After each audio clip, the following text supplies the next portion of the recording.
Mapagpalang araw po sa inyong lahat. Ngayon po ay araw ng Lunes, ika-16 ng Pebrero. Pakinggan po natin ngayon ang mabuting balita ng Panginoon. Ang simula ng sulat ni Apostol Santiago. Mula kay Santiago, alipin ng Diyos at ng Panginoong Hesukristo, ipinaabot ko ang aking pagbati sa mga hinirang ng Diyos, mga hinirang na nasa iba't ibang bansa. Mga kapatid, magalak kayo kapag kayo'y dumaranas ng iba't ibang pagsubok, sapagkat alam ninyo na lalong magiging matatag ang inyong pananampalataya matapos ninyong pagtagumpayan ang mga pagsubok na iyan. At dapat kayong magpakatatag hanggang wakas upang kayo'y maging ganap at walang pagkukulang.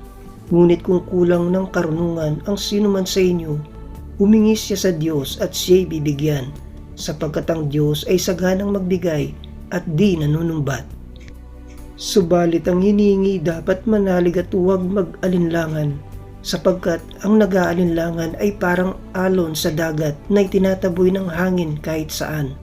Huwag umasang tatanggap ng anuman mula sa Panginoon ang taong pabago-bago ang isip at di alam kung ano ang talagang ibig. Ikararangal ng dukhang kapatid ang pagkakataas sa kanya ng Diyos at ng mayamang kapatid ang pagkakababa sa kanya, sapagkat ang kayamanan ay lilipas gaya ng bulaklak ng damo. Ang damo'y natutuyo sa matinding sikat ng araw, nalalagas ang kanyang mga bulaklak at kumukupas ang kanyang ganda. Gayon din naman, ang mayaman ay mamamatay sa gitna ng kanyang mga kaabalahan. Ang salita ng Diyos. Salamat sa Diyos.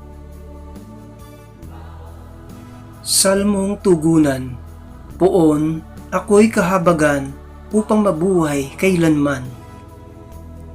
Ang sariling dati-rati namumuhay ng baluktot, nang ako ay parusahan, salita mo ang sinunod. Poon, ako'y kahabagan upang mabuhay kailanman. Kay buti mo, Panginoon, kay ganda ng iyong loob, sa akin ay turo mo ang bigay mong mga utos.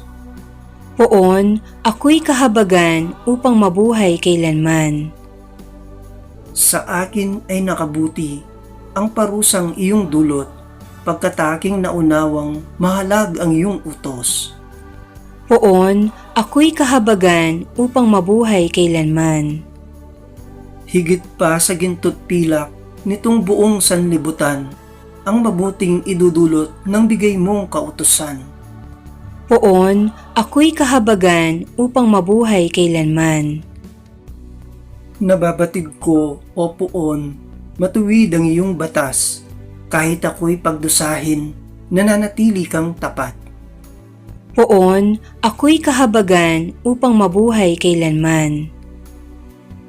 Aliwin mo sana ako niyang pag-ibig mong lubos, katulad ng binitiwang pangako sa iyong lingkod.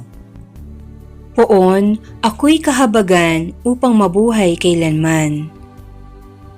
Aleluya, aleluya. Ikaw, O Kristo, ang daan, ang katotohanan at buhay, patungo sa Amang mahal. Aleluya, aleluya. Ang mabuting balita ng Panginoon ayon kay San Marcos. Noong panahong iyon, may dumating na mga Pariseo at nakipagtalo kay Jesus. Ibig nilang masilos siya, kaya hiningi nila na magpakita si Jesus ng isang tanda mula sa langit. Napabuntong hininga ng malalim si Jesus at ang wika, "Bakit naghahanap ng tanda ang lahing ito? Sinasabi ko sa inyo, hindi sila pagpapakitaan ng anumang tanda." Iniwan niya sila at pagkasakay sa bangka ay tumawid sa ibayo. Ang mabuting balita ng Panginoon.